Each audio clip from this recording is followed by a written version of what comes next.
Hello students, आज पढ़ेंगे रामायण का चैप्टर नंबर 2 जंगल और जनकपुर। चलिए देखते हैं आगे क्या है। राजमहल से निकलकर महर्षि विश्वामित्र सरयू नदी की ओर बढ़े। दोनों राजकुमार साथ थे। उन्हें नदी पार करनी थी। आश्रम पहुंचने के लिए विश्वामित्र ने अयोध्या के निकट नदी पार नहीं की।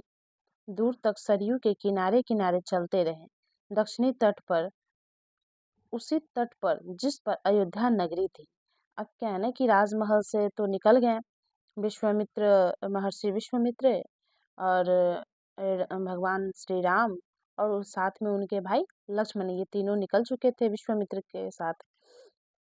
उसके बाद वो बहुत दूर तक आगे चलते गए तो एक आश्रम के पास पहुंचे। उसके बाद फिर जब आगे गए तो वो अयोध्या के निकट की जो नदी थी वो उस टाइम पार नहीं किए थे। फिर धीरे धीरे आगे जब चलते रहे उसके बाद वो दक्षिणी तट पर गए जहाँ पर अयोध्या की नगरी थी, वहां तक वो पहुंचे। वे चलते रहे। नदी के घुमाव के साथ साथ राजमहल पीछे छूट गया। उसकी आखिरी बस्ती भी निकल गई। चलते चलते एक तीखा मोड़ आया तो सब कुछ दृष्टि से ओझल हो गया। इस तरीके से क्या है, जैसे जैसे नदियां मुड़ रही थी उस तरीके से वो लोग चलते जा रहे थे। चलते चलते क्या हुआ कि अयोध्या की नगरी जो थी वो पीछे छूट गई और सारी नई नई जगह दिखने लगी, नई नई मोड़ दिखने लगी और सभी पीछे का जो दृश्य था वो आंख से ओझल होने लगा। राम और लक्ष्मण ने एक बार भी पीछे मुड़कर नहीं देखा। उनकी नजर सामने थी, महर्षि विश्वामित्र के सधे कदमों की ओर। सूरज की चमक धीमी पड़ने लगी। शाम होने को आई। राजकुमारों के चेहरों पर थकान का कोई चिन्ह नहीं था, उत्साह था। वे दिन भर पैदल चले थे और चलने की तैयारी थी। इस तरीके से क्या है कि राम और लक्ष्मण जो हैं वो एक साथ चलते रहे हैं आराम से। एक बार भी पीछे मुड़कर नहीं देखे कि भाई पीछे क्या है, नहीं क्या छोटा नहीं छोटा, और एक लगातार चलते जा रहे हैं महर्षि विश्वामित्र के साथ। जैसे जैसे महर्षि विश्वामित्र सधे हुए कदमों से चल रहे थे, ठीक उसी प्रकार दोनों भाइयों ने भी पीछे पीछे चल रहे थे। उसके बाद सूरज की जो चमक थी वो अब धीमी पड़ने लगी क्योंकि अब शाम होने लगा था। इस वजह से राजकुमार के चेहरे पर थकान का कोई चिन्ह नहीं था। शाम होने को था, एक लगातार चल रहे थे, लेकिन फिर भी दोनों भाइयों के चेहरे पर जो थी ना वो थकान का नामो निशान नहीं दिख रहा था। फिर भी वो आगे पैदल चलने के लिए वो तैयार थे। महर्षि अचानक रुके। उन्होंने आसमान पर दृष्टि डाली। चिड़ियों के झुंड बसे अपने बसेरे की ओर लौट रहे थे। ठीक है, मिसप्रिंट थोड़ा था यहाँ। आसमान मटमला लाल हो गया था। चरवाहे लौट रहे थे, गायों के पैर से उठती धूल में आधे छिपे हुए। अब क्या है ना कि इस तरीके से है कि अब शाम जब ढलने लगता है तो क्या होता है कि सूरज की लाली जैसा दिखने लगता है। उसके बाद क्या है कि जितनी भी चिड़ियां हैं वो सभी क्या है कि आपस में जब शाम होती है तो सभी एक साथ झुंड बनाकर अपने घर की ओर चल पड़ती हैं और सभी आसमान जो है चारों तरफ लाल हो जाता है। और चरवाहे भी हैं, जो भी गाय बकरी जो भी माल जाल चराने के लिए जाते हैं वो शाम होते घर की ओर लौटने लगते हैं।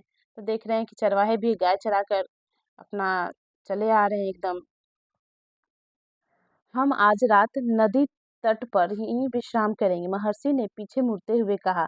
दोनों राजकुमारों के चेहरे के भाव देखते हुए विश्वामित्र हल्का सा मुस्कुराए। राम के निकट आते हुए उन्होंने कहा, मैं तुम दोनों को कुछ विद्याएं सिखाना चाहता हूँ। उन्हें सीखने के बाद कोई तुम पर प्रहार नहीं कर सकेगा, उस समय भी नहीं जब तुम नींद में रहो।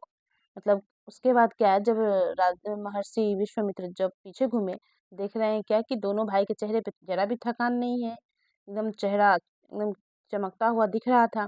तो महर्षि विश्वामित्र जो है वो हंसे और बोले क्या कि अब हम लोग क्या करेंगे, यहीं पे विश्राम करेंगे इसी नदी के तट पर। उसके बाद क्या है कि मैं तुम्हें क्या सिखाना चाहता हूँ, कुछ विद्याएं सिखाना चाहता हूँ जो कि अगर तुम नींद में भी रहो तो क्या है, तुम्हें कोई चोट नहीं पहुंचा सकता है, कुछ नहीं कर सकता है तुम्हें। राम और लक्ष्मण नदी में मुंह हाथ धोकर लौटे, महर्षि के निकट आकर बैठे। विश्वामित्र ने दोनों भाइयों को बला अति बला नाम की विद्याएं सिखाई। रात में वे लोग वहीं सोए, तिनकों और पत्तों का बिस्तर बनाकर। नींद आने तक महर्षि उनसे बात करते रहे। अब क्या है कि अब उसके बाद जब दोनों भाई नदी से पैर हाथ धोकर आ रहे थे, जब आकर वहां बैठे नदी में से पैर हाथ धोकर विश्वामित्र के पास, तब विश्वामित्र ने उन्हें बला और अति बला नाम की क्या सिखाई? विद्याएं सिखाई। ठीक है। ये याद रखिएगा कि विश्वामित्र ने कौन सी विद्याएं सिखाई थी, तो बला और अति बला। रात में लोग वहीं पे सोए और जितने तिनका पत्ता था वो सभी को लेकर और उसी से रात का बिस्तर बना लिए और चुपचाप उसी पर सो गए। नींद आने तक भी जो महर्षि थे वो उनसे बात करते रहे। सुबह हुई, यात्रा फिर शुरू हुई। मार्ग वही था, सरयू नदी के किनारे किनारे। अब इस प्रकार क्या है कि रात हो गई, सुबह हो गई, और सुबह हुई तो फिर जैसे सुबह चल रहे थे वैसे ही फिर आगे चलने लगे। इस तरीके से अब इसके आगे नेक्स्ट क्लास में पढ़ाएंगे स्टूडेंट्स। Thank you. इसे लाइक एंड सब्सक्राइब करते रहिएगा और ज़्यादा से ज़्यादा शेयर भी करते रहिए।